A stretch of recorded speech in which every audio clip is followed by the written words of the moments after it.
Telangana cabinet లో పలు కీలక అంశాలపై నిర్ణయం 200 యూనిట్ల ఉచిత కరెంట్ 500 రూపాయలకు సిలిండర్ ఓకే.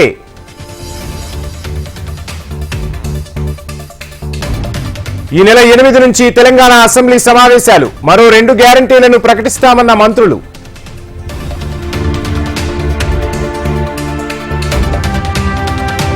రాహుల్ గాంధీ పాదయాత్రలో తెలంగాణ సీఎం. నేడు రాంచీ బయలుదేరిన రేవంత్ రెడ్డి.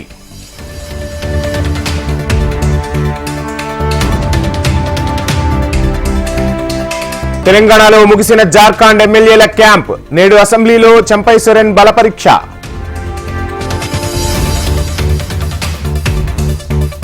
క్యాంపు రాజకీయాలకు అడ్డాగా మారిన హైదరాబాద్. నగరానికి చేరుకున్న 12 మంది బీహార్ కాంగ్రెస్ ఎమ్మెల్యేలు.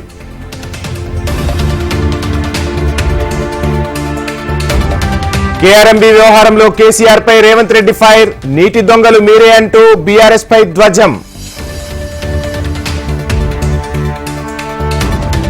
మోడీ లేని దేశాన్ని ప్రజలు ఊహించుకోలేకపోతున్నారు. పార్లమెంటు ప్రవాస్ యోజనలో బండి సంజయ్ కీలక వ్యాఖ్యలు.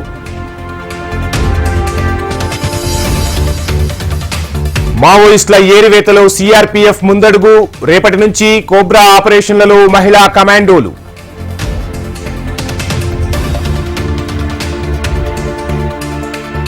మరోసారి మోడీ సర్కార్ రాబోతోంది. చాయ్ పే చర్చలో మధ్యప్రదేశ్ బీజేపీ ఇన్ఛార్జ్ మురళీధర్ రావు వ్యాఖ్య.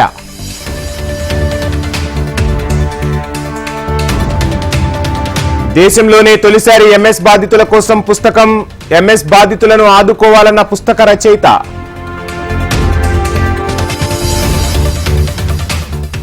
సీట్ల సర్దుబాటుపై చంద్రబాబు పవన్ భేటీ. ఒకే రోజులో 2 సార్లు సమావేశం.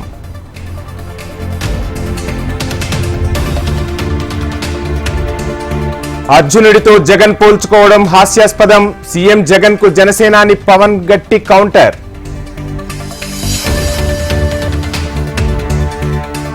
తాను సీఎం జగన్ కు నమ్మిన బంటు అంటూ ప్రకటించుకున్న మంత్రి. తన తలరాత మార్చే శక్తి జగన్ కే ఉందన్న గుడివాడ అమర్నాథ్.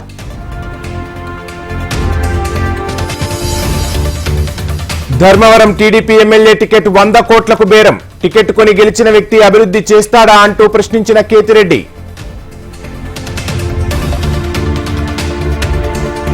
చంద్రబాబు మాటలకు విలువే లేదన్న మంత్రి కాకాని గోవర్ధన్ రెడ్డి. సోమిరెడ్డి అసత్య ప్రచారాలు చేస్తున్నారని ధ్వజం.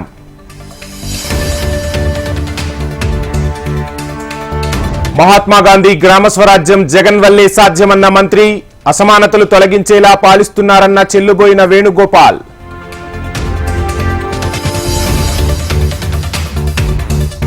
సొంత పార్టీ వ్యతిరేక వర్గీయులపై మాజీ మంత్రి అనిల్ ఫైర్. ఆత్మీయ సమ్మేళనంలో నాయకులకు చురకలంటించి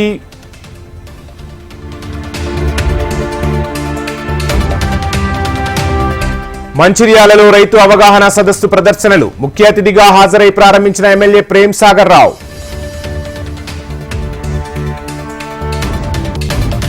తిరుపతి జిల్లా మేకనూరులో వైఎస్ఆర్ స్మృతివనం. ముఖ్య అతిథిగా హాజరై ప్రారంభించిన మంత్రి పెద్దిరెడ్డి.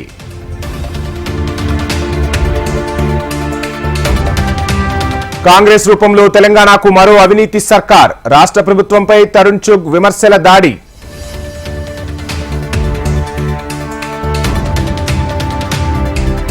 ఎన్డీఏలో చేరాలని తనపై ఒత్తిడి తెస్తున్నారన్న ఢిల్లీ సీఎం. కాషాయ పార్టీ పంచన చేరే ప్రసక్తే లేదని తేల్చి చెప్పిన కేజ్రీ.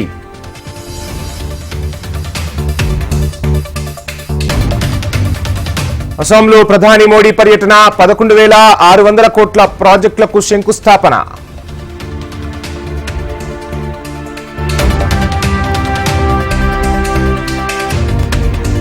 తాజా కేసులో ఇమ్రాన్ ఖాన్ కు మరో 7 ఏళ్లు జైలు శిక్ష. ఇస్లాం నిబంధనలకు వ్యతిరేకంగా నిఖా చేసుకున్నారని అభియోగం.